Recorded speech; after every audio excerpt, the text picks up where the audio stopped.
Is it okay if I walk around and just glance at my notes to make sure I stay on track? Is that okay with you guys? Okay. That way I don't just yap for like 20 minutes. I'm sure you guys don't want that to happen. You've heard me talk enough this week. Good morning, delegates of Oklahoma Boys State, Sons of the American Legion, the staff that have put on this outstanding week, and the parents and various gathered guests that are watching this on the live stream. It has been an absolute honor. I've had the privilege of serving as the 2024 Lieutenant Governor of 2024 Oklahoma Boys State, and that is one of the most unforgettable experiences of my life. So I just want to, on a personal note, thank you all for giving me the opportunity to represent you. It has been one of the highlights of my life. Getting to know all of you personally, it has truly meant a lot to me. So we're going to, myself and Governor Huck are going to split the State of the State speech. I'm going to talk to you guys more about the political accomplishments and some of the things that us as a government put together did and accomplished and how we worked, partially for us and partially for the parents and everyone else watching, to kind of give them some insight on how much in such a short time we all accomplished. Meanwhile, Governor Huck, after I'm finished, is going to kind of give a bit of a reflection on the week itself. His is probably going to be a lot more cooler than mine. I'm just going to talk to you guys about some of the stuff we've done. So, starting off, before everything else, we had the mayors. When we first got here at Boys State, we checked in, we got set up in our rooms, and we met with city time. None of us knew each other. None of us had any idea what this week would be. And the first decision that we had to make after we had split into our 9 separate cities of around 35 people was to elect one kid as a mayor of that city, as the elected leader to guide that city for the entire week. None of us knew, any of us, but we had to pick one person. Mayors, can you guys stand up? Real quick, mayors.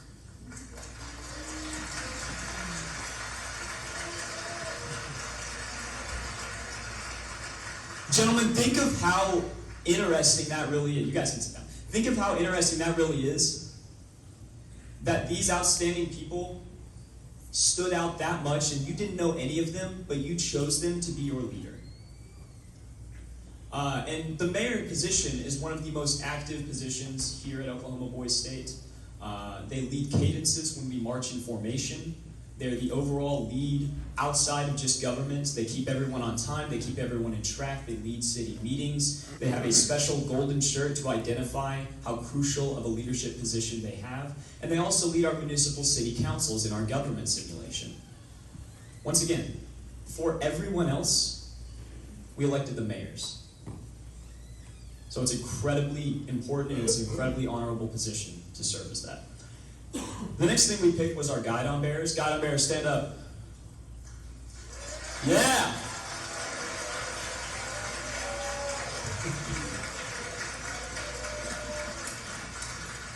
These guys are the most symbolic representation of our proud cities. You guys can sit down. The most symbolic representation of our proud cities. They carry our guidons, which is our flag that is the visual and purest representation of our cities. They lead formation, they're experienced in marching, they guide us where we need to go, and they set an example, not just while marching, but as people, on who we should be. Once again, one of the very first positions we picked before we knew anything about each other. So it's a really outstanding thing that we had such great guidon bearers this week. The next kind of thing we did was, as cities, decide how we want to run it and how we want to operate as a city. We nominated and selected a ton of positions, anywhere from police officers to clerks to councilmen to attorneys, similar and modeling real-world government in real cities. We nominated 4 city councilmen and a city manager who, along with the mayor, led our municipal simulations, which I'll get to in a little bit. The next thing we did was, in our city primaries, we nominated our candidates for much higher offices within the entire state, outside of just our 9 cities. I'm going to talk about those a little bit now. The first major political thing we did was our party conventions.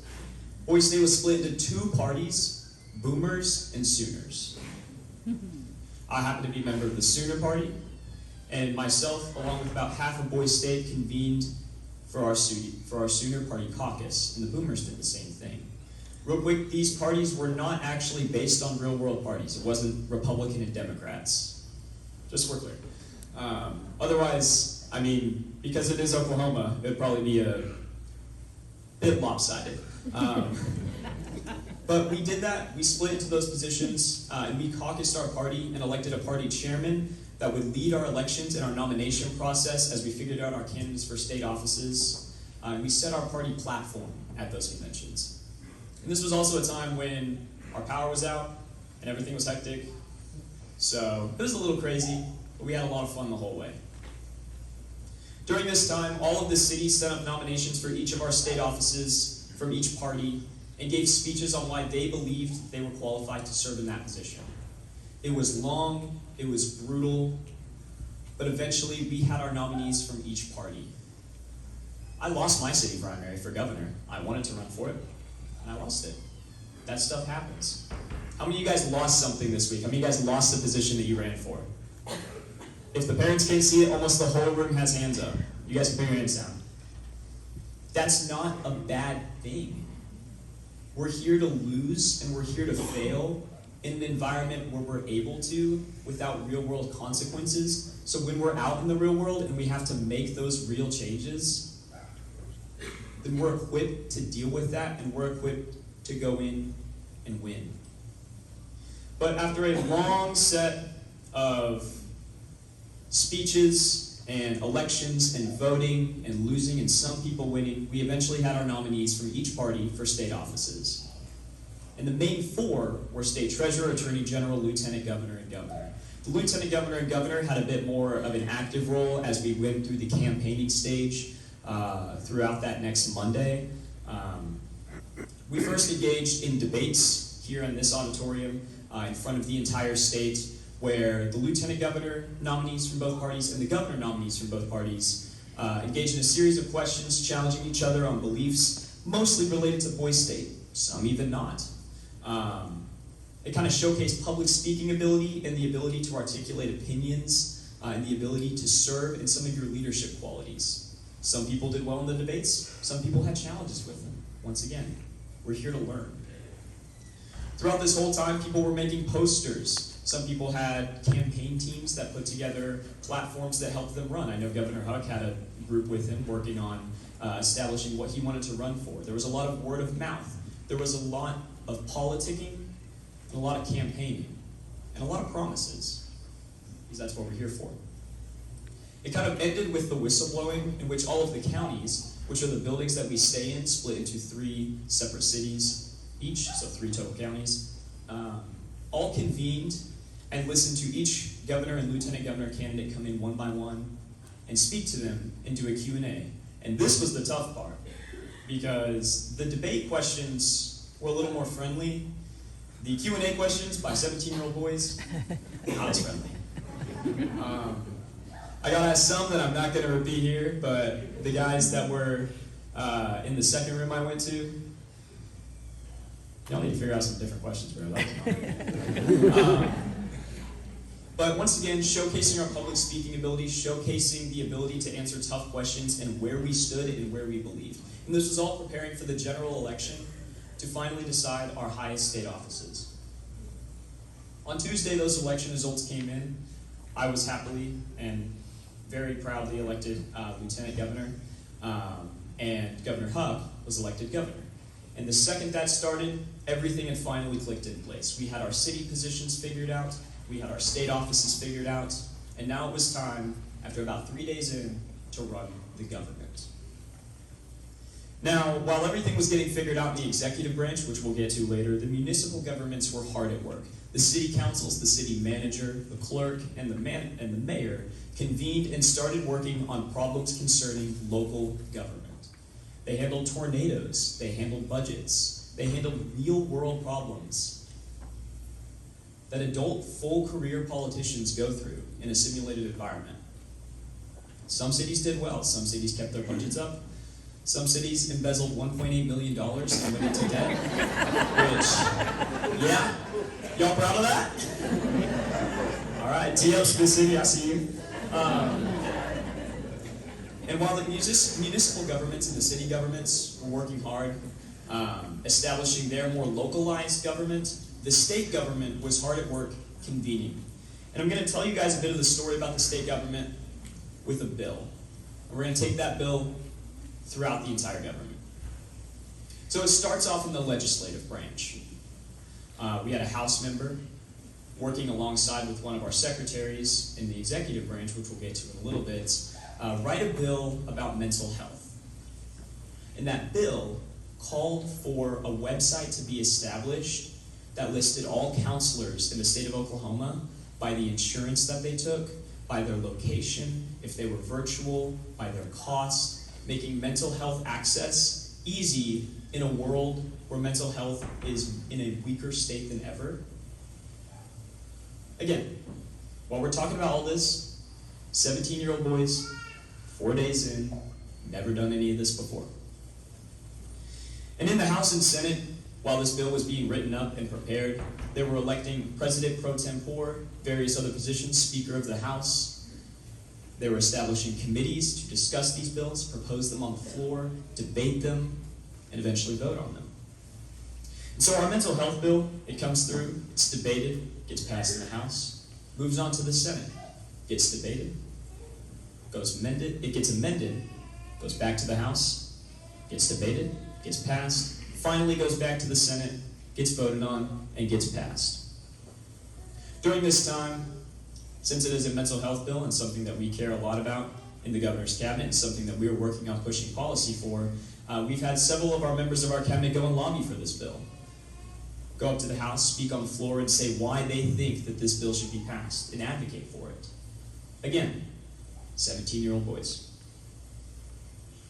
So eventually this bill gets passed, and it moves on to one of its final stops, and that's the governor's desk. And so as this bill goes and sets in the governor's desk, I look around. And to my right, I see our chief of staff, and I see him calling about 5 or 6 people, setting up interviews for tomorrow for the Court of Criminal Appeals and some interested attorneys in the city that want to be interviewed for that position and perhaps serve on it at the state level. I see our Secretary of Commerce and our Secretary of Energy and Environment discussing where we can take funds away from our state budget and allocate it more towards state parks, as that was Governor Huck's intention and one of the policies that he ran for. I see the Attorney General sitting in his desk reviewing a 100-page court case, preparing for tomorrow when he has to give it and represent Boise State. I see the State Treasurer and the State Budget Officer discussing and preparing the budget to be presented towards the House and the Senate, basing it off of the real-world Oklahoma budget. 17-year-olds. I see the superintendent of public education. Actually, I don't see him. He's down in the House, lobbying for education, as that was one of the foundational policies that we platformed for. Speaking in front of a group of almost 80 people, lobbying for real-world bills, real-world things that he believed for and he was passionate for. I see our press secretary and our Secretary of State preparing for a journalism press conference where we have to address key rumors going on with our governor's cabinet. There was talk of colluding, talk of corruption, talk of cabinet appointees,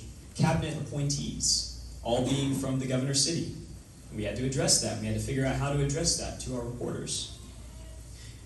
And all of this time, I see the Adjutant General, the commander of our National Guard, setting up volunteers and setting up people for that press conference in case things go a little haywire. I see one right there. I love you, Chase. He's my bodyguard. Best bodyguard I could ever ask for. Now, a little bit on the journalism part of it. From my side, in the executive branch, you guys give me a headache. Where's our journalism guys? Raise your hands. Yeah, I see y'all. I saw y'all a little too much this week. Where's Tyler? He drilled the governor in one of our press conferences so hard, and I just had to sit there because it was the governor's conference, And I just sit there and stare forward, and I was like,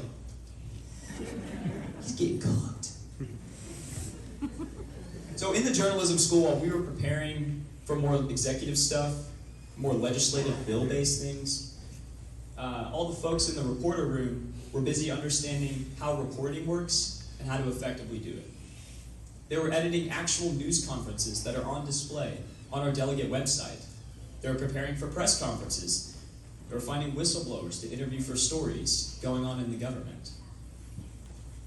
And they may have been making up some rumors about the governor's cabinet, but that kind of plays into something. The press is often regarded as the fourth branch of the government because it has so much power.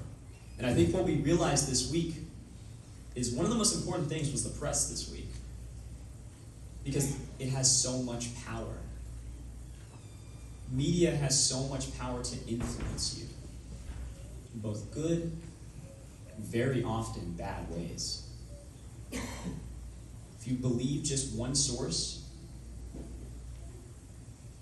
then you're not going to be educated and you're not going to be able to make the right decisions into the future.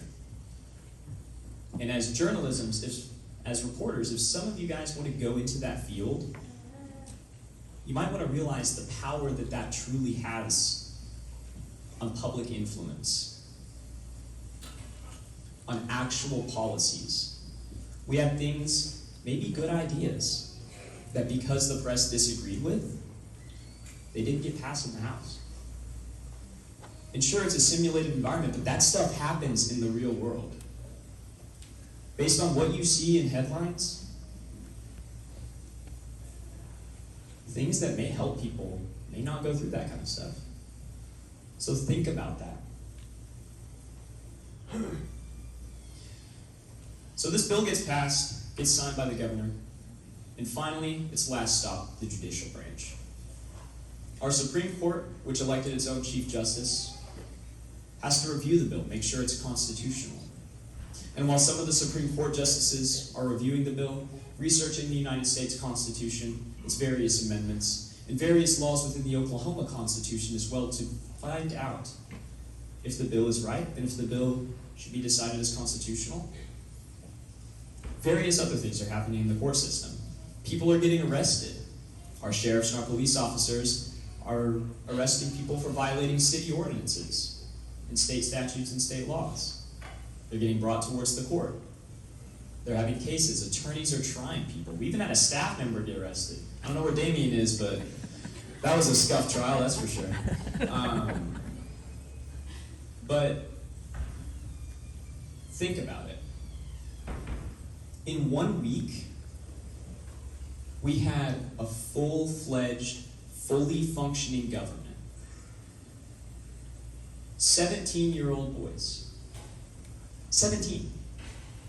We're not even out of high school yet. How many of you guys knew exactly what you were going to do this week, how you were going to do it, and what this week would be like when you came here? Not a single hand in the room is raised. And the way I see it, if a bunch of 17-year-old boys, a bunch of 17-year-old young men who had no idea what this week was going to be like, who have never had considerable involvement in politics, who've had no experience in working with these things, who never knew each other before stepping foot at Rogers State, with just a week worth of time, can create a fully functioning government. God, why can't the people at Capitol Hill and OKC do the same thing?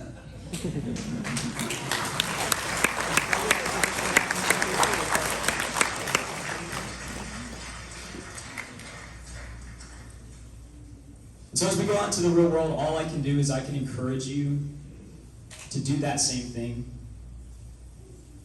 To be those people on Capitol Hill, because you did it here and you can do it anywhere. You can make a real difference. I'm getting a let's wrap it up thing. I probably talked too long up here. So I'm going to pass it off to Governor Huck. He's going to talk to you about the week itself. So thank you all so much for giving me the opportunity to speak to you today.